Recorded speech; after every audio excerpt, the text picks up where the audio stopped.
Good afternoon. This title of this talk is What is Dead May Never Die. Ladies and gentlemen, Rohit and George.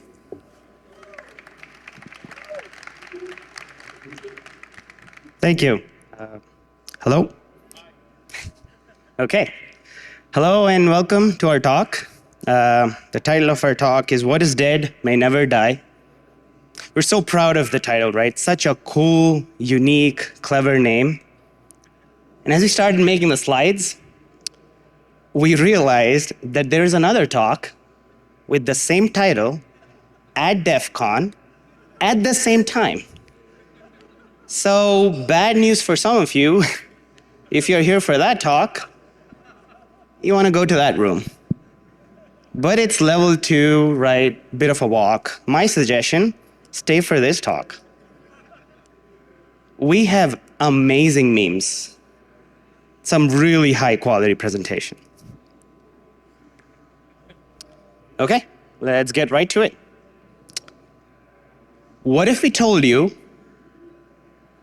that all of these modern technologies, browsers, right, latest Office, AV, lots of components on the latest Windows, all of this modern stuff was really secured by something that was written in a hurry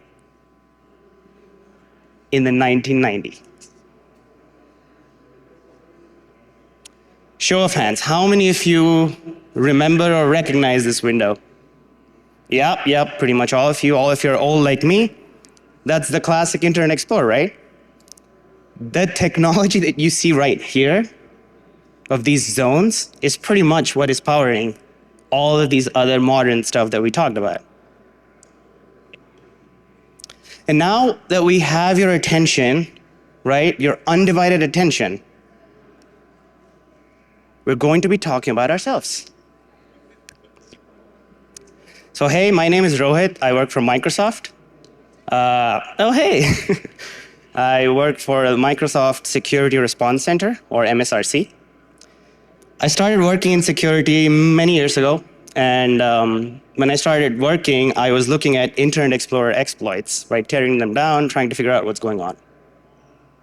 Fast forward all of these years, and I'm still talking about Internet Explorer, right? I would like to think that shows you I'm really persistent. But you could also argue that I'm kind of stuck in the past. I agree, Rohit. I think he is stuck in the past. My name's George. I also work in MSRC at Microsoft. And I love finding bugs in Windows, so that's what we're here to talk about today. Thank you for that wonderful introduction, George. Okay. So how does your typical security research process look like, right? You're an independent security researcher. What's the first thing that you do? Pick a target, right? Easier said than done. Probably the hardest part of security research. Just pick the right target. Then you develop some tools, hopefully find some bugs, and then you submit it to the vendor. At this point, it's a bit of a black box because you don't know what's going on with the vendor, right? Fingers crossed, after a while, the vendor might be like, yeah, we're actually going to patch this. Here's the CVE. And then once the patch is released, you might go reverse engineer the patch, figure out that the fix works or doesn't work, and rinse and repeat. You go back to the first step, right? That's how your typical research process looks like when you're external researchers. So George and I are internal security researchers to Microsoft, and we wanted to shed some light on how the process looks like, the security research process looks like from the inside, at least for our team. The first thing that's different is obviously we have the great advantage of looking at all of the stuff that you send us. Right? So we see all of those bugs, patterns, trends. And then the other thing is we have subject matter experts within the company who've been working on some features for a long time, right? Developers, architects, PMs, lots of people. So we have discussions and conversations with these experts, and we might identify a few issues of our own internally, right? And then we raise these issues with the engineering team, trying to get to fix them. The second thing at this point that's different when you're an internal security researcher is we get to review the fixes while they're in development. right? We're internal, so we don't have to wait for the fix to be public. So yeah, those two important distinctions I just wanted to highlight. That's what distinguishes like the internal security research process. Okay, why are we talking about Internet Explorer in 2025? Like surely it's dead, right? Why do we care? Let's look at this CVE, and as you can see, it's from 2025. We look at the title, it says MapUrlToZone. Okay, some of you might have noticed this in the title of our talk, so it's relevant. Let's keep going. And this long line basically just says, this issue affects Microsoft Windows. Okay, so far so good. Then you actually go to download the patches, and if you notice the second link at the bottom that says IE, that's Internet Explorer, right? Hold on, why are we downloading Internet Explorer updates? That looks really suspicious. Or as my Gen Z friend George here would say, That looks pretty sus, dude. that looks really sus. So what's the truth of the matter? Yes, Microsoft has retired Internet Explorer 11, the glorious browser back in the day, right? But it's still kind of present for legacy use cases. Moreover, the underlying HTML engine, the scripting engine, the helper utilities are still present on Windows and still used.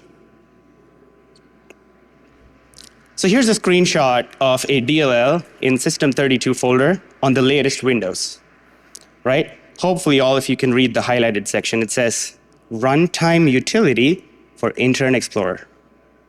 Mind you, this is on the latest Windows. So clearly the binary still exists.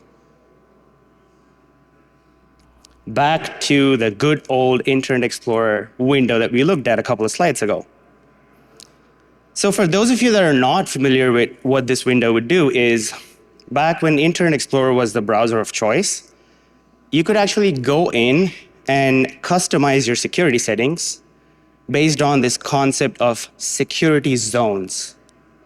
So like you can read some of them, right? The first is internet, then there's local internet, etc. So imagine you go and you customize it saying, hey, Internet Explorer, if the website that I'm trying to visit is part of this internet security zone, potentially dangerous, I don't trust it, don't let me do any dangerous stuff, or at least prompt, right?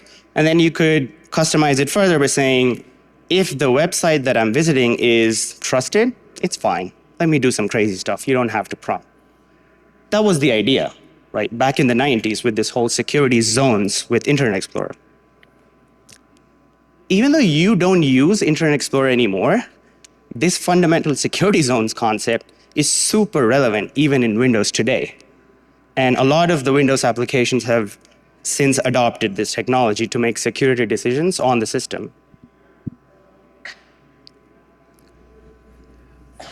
Okay, so who's using this stuff, right, on latest Windows? There's Mark of the Web that various applications use, Windows Shell, File Explorer, your AV. Office is a great example that a lot of you might be familiar with.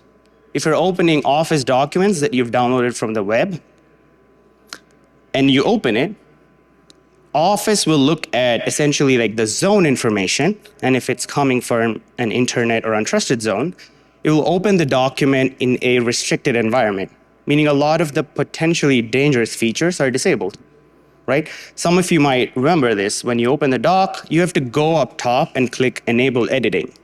Until you do that, you can't really interact with a lot of the features. So that's what's going on. And so yeah, all of these things on Windows rely fundamentally on this security zones thing. At this point, you might be wondering, okay, how do I really determine what security zone a file or a resource really belongs to? That's a great question. And as you see on there, the API on Windows to do that is called MapUrlToZone. So what is this API? It's a user mode API. We lovingly call it MUDs, kind of a weird name, but MapUrlToZone, that's too much to say, right? So if George and I keep saying MUDs throughout the presentation, no, we're talking about this API. The functionality is split between these two DLLs. And what does it do? As the name suggests, if you pass it a URL or a path, it will map it to one of those security zones that we just looked at from that classic Internet Explorer window, right?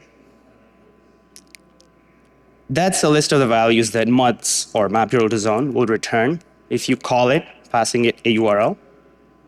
I just want to emphasize these values that you see, 0, 1, 2, 3, 4, these are just numerical mappings of the actual zones that we saw before in that IE window, right? Internet zone, intranet zone, etc. So long story short, it's a pretty security critical API in Windows. You might not be calling it directly, but if you're using Windows, this is being called under the hood by many applications, many times a day. Cool. So hopefully we've convinced most of you that this IE security zones concept, this API MapUrlToZone, is still pretty much alive and kicking on Windows, right? Even the latest Windows. And a natural question is, well, why do we care? Right? What's the impact?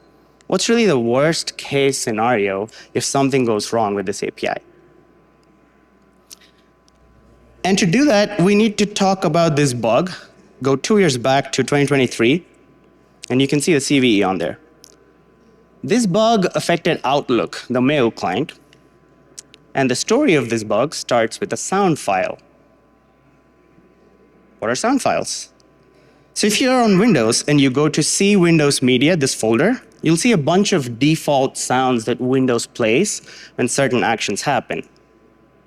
Highlighted here on the screen, you'll see it says Windows notify email.wav file, right? Pretty evident. When does this WAV file get played? When you receive an email, Windows will notify you by playing this particular sound. It's a default sound. Okay. So let's get to the bug. What was going on? Turns out in Outlook, the mail client, you can actually create reminders. These are reminder tasks, right? For yourself or other users. And if you see that little bell icon, if you click that, by default, there's a WAV file sound that plays. So you can imagine when the reminder fires, that particular WAV file will be played to notify you. Well, actually, it turns out you can override that. And you can say, play this custom sound file, not the default one. Moreover, hopefully most of you can read the highlighted section. The custom file that you're providing, the custom sound file, does not have to be local to the machine. You can actually point it to a network share and say, hey, Outlook, play that sound file from that network share. So this CVE was a zero-click, no user interaction attack vector. And back in 2023, this was exploited in the wild by a nation-state threat actor that's tracked as Forest Blizzard. So how did the attack work? Just visually, right? The attacker will create a reminder task in Outlook. They'll override the default sound that will be played when the reminder triggers. And instead, they'll say, hey, play this file from a network share that I control. And the attacker will send that to the victim. There's no user interaction needed from the victim side. You don't have to interact with the reminder. You don't have to look at it as long as your Outlook mail client is running. Even if in the background, the victim's Outlook mail client will get the reminder, and once the reminder fires or triggers, it's going to reach out to the attacker control network share to fetch that sound file we talked about. In this process, Windows will authenticate to the attacker control server using NTLM. And the attacker can use this NTLM hash to relay it against a vulnerable Exchange server.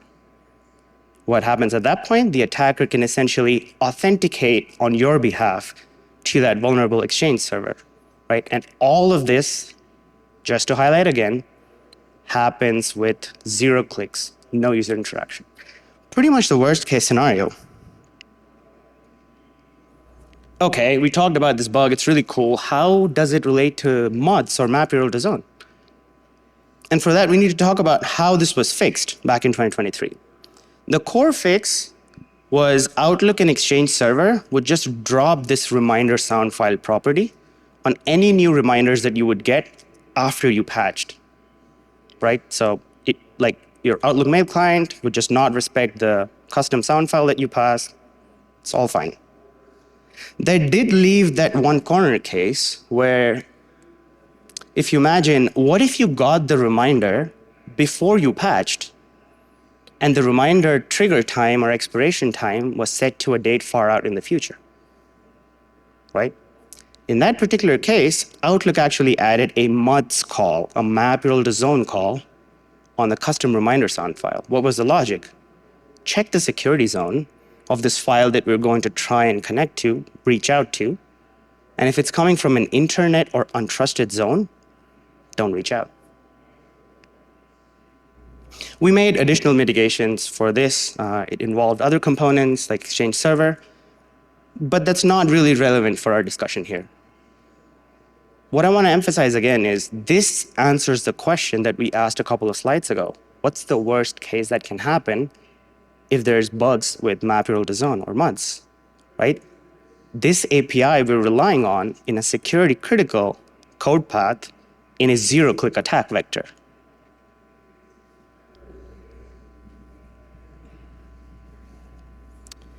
And at this point, we get to the hero of the talk, which I wish was me, but that doesn't look like me.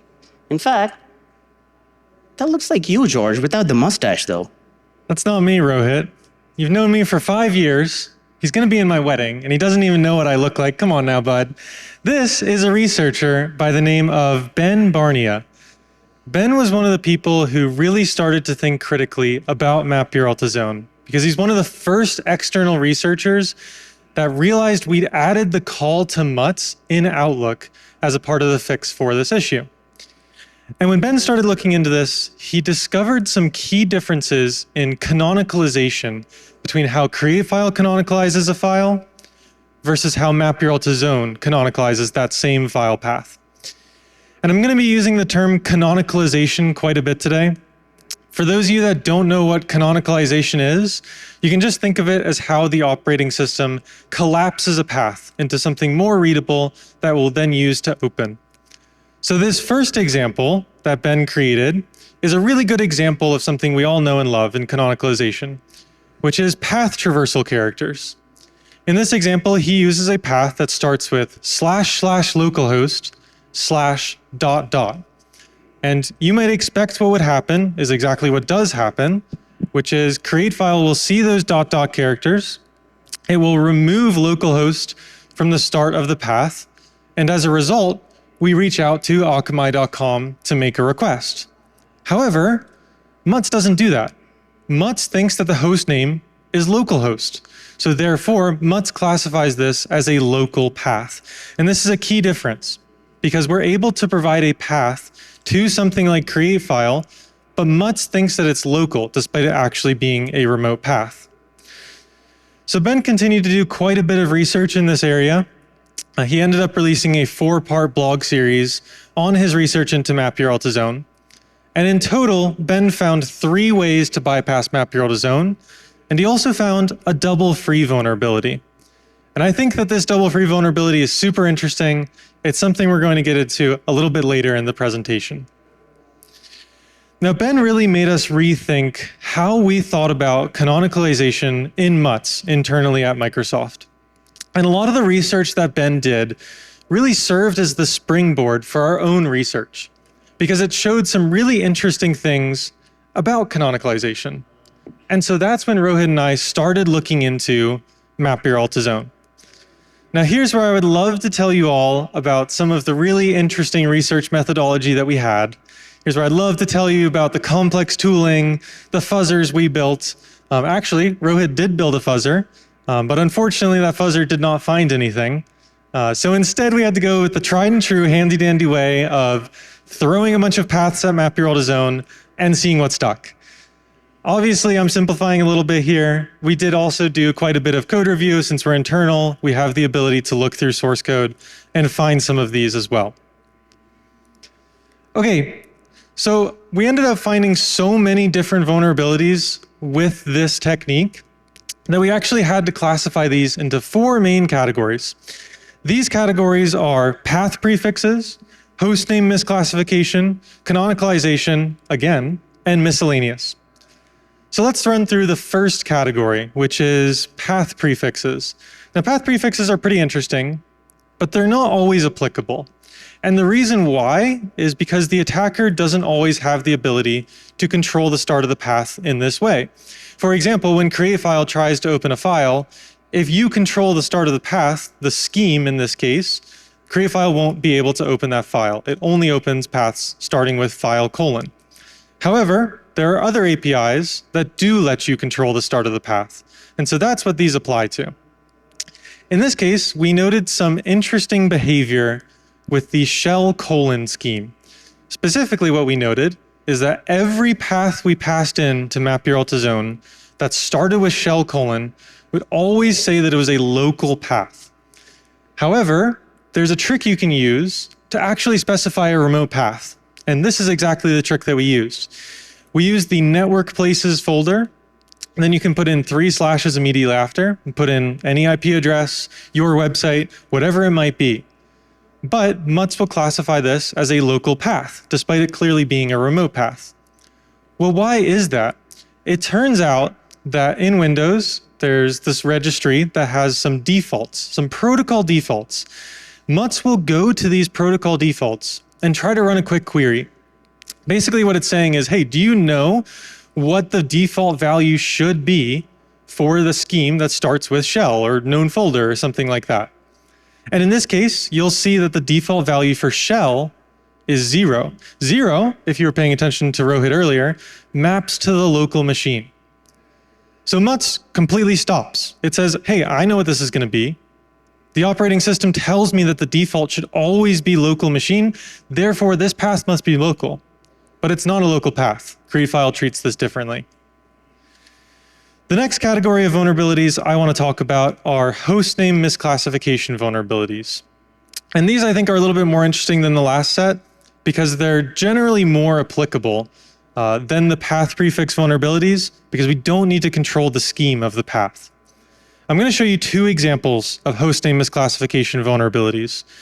But before I do that, we need to understand a little bit about how hostname misclassification vulnerabilities actually work. And you might have guessed it, it happens when Mutz is trying to classify the hostname. What it's specifically trying to do is decide if a hostname is either IPv6, IPv4, or a DNS address if it's not an IP address. What this means in practice is there's a little bit of a problem here. Because if we can figure out a way to fool either is IPv6 or is IPv4, it will return that it's a DNS address. And this is a really key thing because we then have to do a DNS lookup, right? Mutz has to figure out, is this on the local intranet or is this on the wider internet? So there's 2 main things we have to do here.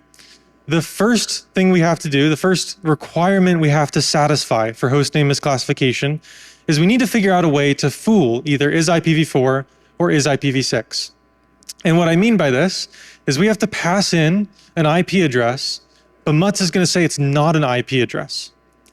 The second thing we need to satisfy is we can't use any dots inside the hostname. Because what ends up happening is when the DNS lookup takes place, it will try to look for that hostname. If it's something like Rohit.com, that's clearly part of the wider internet. However, if it's something like Rohit-PC, which does not have a dot in the path, well, that's something that's part of the local intranet. Okay, so this second requirement is pretty easy to satisfy with IPv6 paths. The reason being, IPv6 does not use periods, right? It uses colons as a separator. So this is a first place that we started to look for ways that we could convince MapUrlToZone to return that it was an intranet path, not an internet path. Now, this is an actual way that we were able to bypass MapUrlToZone. There are 3 main components to this path. The first is the IPv6 address of the target, right? So we have the // and then the IP address. Immediately after, we have the interface being used. If you've ever used IPv6 before, you know that you can specify which interface you're going to make a request on. In this case, we're telling createFile, hey, I want to make this request over interface number 12. Finally, we have a path to a file name at the end of this. And you'll notice something a little weird about the second part of this path. There's a lot of zeros at the start of it. And createFile doesn't care about these zeros. When we try to open this file, just chops off all these zeros, sees the 12 and says, okay, I'm going to make this request over interface number 12, and everything is totally fine. However, MapUrlToZone does not do that. The reason why is because the underlying APIs that are used in isIPv6 fail when the interface ID was longer than 8 characters long. And this is really key because now the isIPv6 call is going to fail, meaning that this is a DNS address. And when we do the DNS lookup, well, there's no dots in the hostname, meaning that this must be on the local intranet in Mothe's mind. And this is the key difference, right? Now we figured out a way to convince Mothe that something is local, right? It's very nearby, but this is clearly on the wider internet. This is something very far away. The second example of hostname misclassification I'm going to be sharing with you all is in IPv4 parsing. So in this case, once again, we have 3 main components to this path. We start out with the IPv4 address, and this might look a little bit weird. I'm going to get to this in a second. The second part of this path is the port. This is the port that we're going to be making the request over. And then finally, once again, we have the file path. You'll notice again, there's a little something weird about the second part of this path. Once again, there's a preceding 0 in the port number. And createFile does exactly what you would expect. When we try to open this file, it once again strips off the preceding 0, treats this as port 80, and makes this request over port 80. However, Mothe does something really, really interesting here. Instead, it thinks that the user is trying to use octal notation for the port. This blew my mind when I saw this. This is something similar to maybe using hexadecimal notation, right? And providing a 0x80 at the start of the path. Instead, we provide 080 for the port number. However, you may have noticed 8 is not a valid octal character. Valid octal characters are 0 through 7. As a result, Mothe says, this isn't a real port, so therefore, I don't think that this is an IPv4 address. It must be a DNS address. So instead, we have to do a DNS lookup. We do the DNS lookup on the hexadecimal thing at the start of this path, and since there's no dots in it, we happen to return that this is on the local intranet once again. Now this comes back to what I alluded to a little bit earlier. There's no dots in the IP address, and this is to get around the second requirement of hostname misclassification bugs. We can't use a dot inside of the hostname, and therefore we use what's called a dotless TLD, or hexadecimal notation for the IP address that we want to reach out to. Okay, the next set of vulnerabilities I'm going to get into are some of my favorites, and these are canonicalization. The reason that these are some of my favorites is twofold. First of all, most prior research, like Ben Barnea's research, focused on canonicalization bugs. What that means is a lot of the low-hanging fruit is gone, so most of the bugs that we found are a little bit more complicated and to me a little bit more interesting.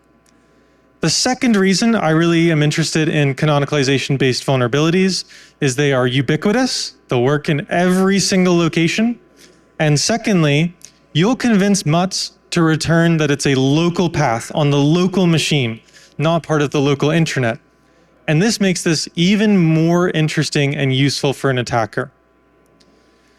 So let's get into the first example of a MapUrlToZone bypass that we found using a canonicalization trick. This is a bit of a more complicated path. There are 5 main components to this path. You'll notice this starts with // // That just tells the operating system we're going to be using the device namespace to make this request.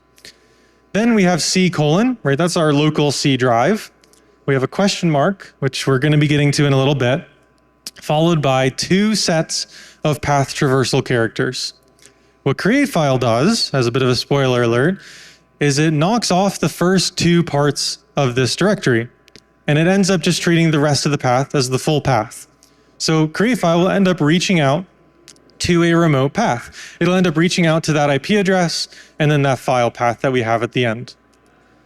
However, Mutz gets a little bit tripped up on the second part of this path. And again, I think this is really interesting. Mutz sees the question mark that's a part of this path and assumes that the question mark is part of an HTTP query. So it's expecting that everything that comes after the question mark are parameters that we're providing in an HTTP query. However, that's not the case. This is not an HTTP path, right? Create file does not treat this as an HTTP path. When doing canonicalization, MapUrlToZone canonicalizes this path down to //./c:, because it thinks that after the question mark, everything doesn't matter.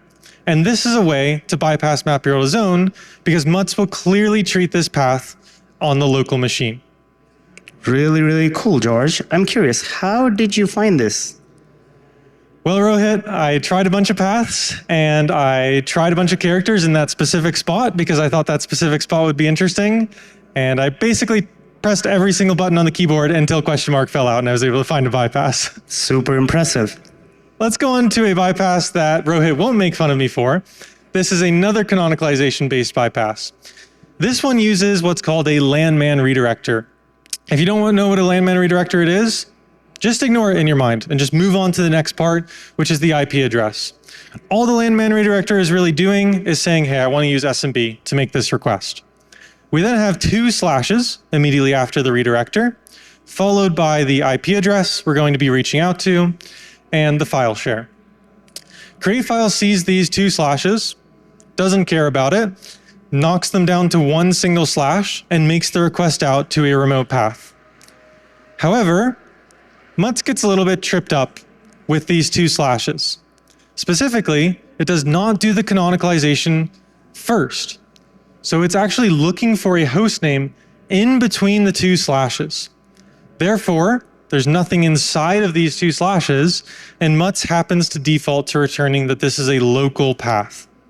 And I thought this was really interesting because this is a pretty subtle thing, right? We've only added a single slash to a normal path, yet using this, we were able to bypass MapUrlToZone.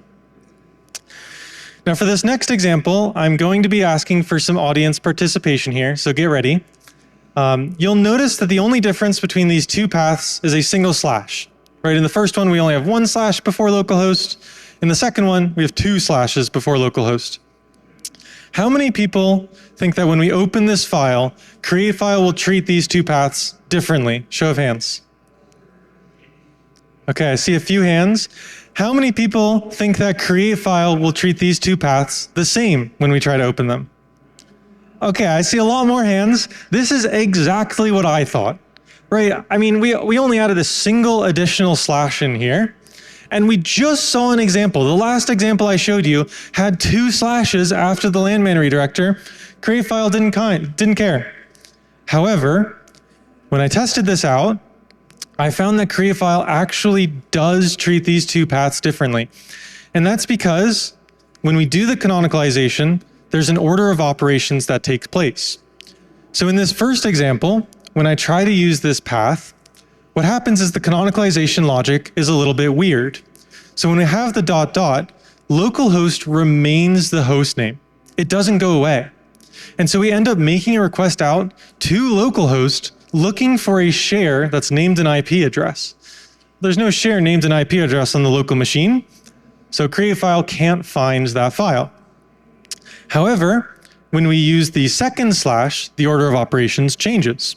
As a result, localhost goes away, and we end up making a request out to the remote IP address, to that share, and to that file, and we're able to open it up totally fine using create file. And this is something that's really fundamental to this talk, is that MapUrlToZone has a really, really difficult problem to solve. This is an incredibly tiny nuance that I think most people wouldn't expect to happen. Yet it's something that MapUrlToZone has to be able to handle in every single case, or else we'll be in that worst case scenario that Rohit was talking about. So let's take a look at exactly what this path does. Once again, I'll break it down into its component parts. So first we have the landman redirector, followed by 2 slashes. Then I have localhost, followed by the path traversal characters. Right, we just showed with create file that localhost will go away, leading us to end up reaching out to the remote IP address, followed by the file path. What happens in MapUrlToZone is it always does what create file did in that first example. It simply will reach out to localhost. It thinks that localhost must be the host name. And as a result, Mutz thinks that the path actually starts with //localhost. That's clearly a local path. And as a result, Mutz says, hey, this is local, despite it being something that's actually treated by the OS as remote. The final example of a Mutz bypass I want to share with you is one of my personal favorites. And it's one of my favorites because it is the only vulnerability I've ever discovered while I was in bed. And basically the way that this worked is I was reading through Ben Barnea's research blogs, and I noticed this kind of throwaway thought that he had. And I love it when people do this sort of thing. I love it when they have these throwaway thoughts because it's a direct link into their mind to see what they're thinking at the time. And he noticed some weird behavior around paths that started with //./UNC. Specifically, what he noticed was that if a path starts with that prefix, and then immediately after there's a C:, it will always return 0, which is on the local machine.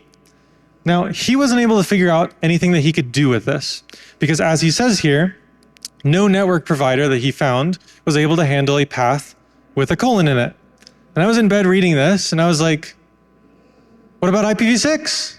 IPv6 can handle paths with colons in it. It's literally the point of IPv6. And after a very fitful night of sleep, I ran downstairs, I tried out this path, and indeed, this does actually get around Mutz. So you just need an IPv6 address that starts with C:. Admittedly, it's probably a little bit hard to actually buy an IPv6 address starting with C:. But I thought this was a really interesting example. And I also really want to say, thank you to Ben for his research, because it served as so much more than just fixing the bugs that he came up with. Because what it meant is that we're able to do so much more work, figure out what's going on under the hood with Mutz, and find more bugs like this one. The final thing I want to talk about is a double free vulnerability that we found inside of MapUrlToZone. And this happened when we were doing some testing. So as Rohit alluded to earlier, we don't just leave our engineering teams out to dry. We help them out, we bring them along, we try to think like a security researcher would. And we tried this very simple path. So we tried to put together a fix for one of the canonicalization vulnerabilities I talked about earlier. And we noticed when we tried this path, Mutz would crash. And the reason it was crashing is because we were trying to be good citizens. We tried to add in an additional cleanup call, an additional deletion or free here on this property field. But it turns out there's actually dangling reference to this property somewhere else. And when that cleanup took place, it ended up having a double free. And I think that double frees or memory safety issues in general are really, really interesting in Mutz. That's because if you have a memory safety issue, you can immediately go after that. You can immediately try to exploit that vulnerability. You don't need to do any of the NTLM stuff that Rohit was talking about earlier if you have a memory safety bug. So we really want to find stuff like this. Okay, so in total, I was able to find 2 path prefix vulnerabilities, 4 hostname misclassification vulnerabilities, 4 canonicalization vulnerabilities, and 2 miscellaneous bugs, ways to bypass MapUrlToZone. So in total, I was able to find 12 different CVEs that have been fixed since January in MapUrlToZone. Hold up, wait. Sorry, I think you meant to say bugs that we found. Well, let's check the CVE then, huh? Okay, I mean, sure, there's this one CVE that has just your name. That doesn't mean anything, right? See, there's another one with my name. I don't know why the color's off, but this is legit coming straight from the advisory. I just wanted to say, in our team, we really value collaboration, and we always share credits, right? There's absolutely no room for jealousy. None. Okay, so coming to the fixes, right? I mentioned this earlier, and George alluded to this too. One of the unique advantages that we have is we're looking at the fixes when they're in development. So when we're seeing these trends and patterns of issues, we want to get ahead of the curve, not just do point fixes, but really try to find that one common theme across all the categories of issues that George talked about to try and mitigate it, right? Prevent it from happening again in the future. So then the question becomes, what is that one common theme of issues, like really the root cause across all of these different categories that we talked about? If you were paying attention to the talk for the last 25 minutes, you already know the answer. As George mentioned many, many times throughout his talk, right? The fundamental issue is that these two APIs, Mothe, which does like security sensitive stuff, and createFile, which actually does the connection. The problem is parsing differences between these two crucial APIs. Sometimes subtle, but sometimes not so subtle differences in how the paths that you pass to these API get canonicalized or collapsed. So what has changed since early 2025? We work with teams within Microsoft to change MapUrlToZone to use this API. What does this do? This goes down the same code path for canonicalizing paths or collapsing paths that createFile uses. Essentially, we eliminated the parsing differences between MapUrlToZone and createFile in these special scenarios. As you can imagine, right, this is decades old, coming from Internet Explorer's time, and as with any API that has tons and tons of legacy dependencies and decisions built into it, there's obviously going to be regressions. So we faced some of those and added some special case logic to handle those, right? It's a whole other talk to get into every single regression, but ultimately what I want to emphasize is since January 2025, we have a version of Mothe that under the hood uses the same canonicalization or collapsing that createFile uses. Another cool benefit of this mitigation is this actually reduces complexity. Right, you can imagine over the years as we started making these point fixes to Mothe or MapUrlToZone, the implementation just diverged quite a bit from how createFile like handles the canonicalization or collapsing. But by getting both of them on par, we actually reduced a lot of the complexity and the code size. Okay, to wrap it up, what are the takeaways? We found a bunch of issues with Mothe built upon the work of external security researchers who sent us their awesome research. We developed a mitigation for the security critical API, Mothe or MapUrlToZone, and it has been active since January 2025. Finally, I would like to emphasize, and this is something we talked about a couple of times, a lot of the code here is old, complex, and quite a bit of the context has been lost over the years. So if you're working on this area of research and you have any fix ideas, whether they be point fixes or systemic fixes, please do send it to us. We'd love to incorporate your ideas and actually think about how we can get ahead of the problem and do a full holistic mitigation. Most of the work that we presented here is thanks to the support of a lot of teams and people within Microsoft. Too many to name, but special shout out to these fine folks that you see on the slide here. I will also say, if your first name is Ben, you have a natural inclination to this line of research, right? Ben Barnea, hero of the talk. We also have two amazing Bens internal to Microsoft, so special shout out to them as well. And yeah, finally, thank you to those who actually chose our talk. Thank you for coming.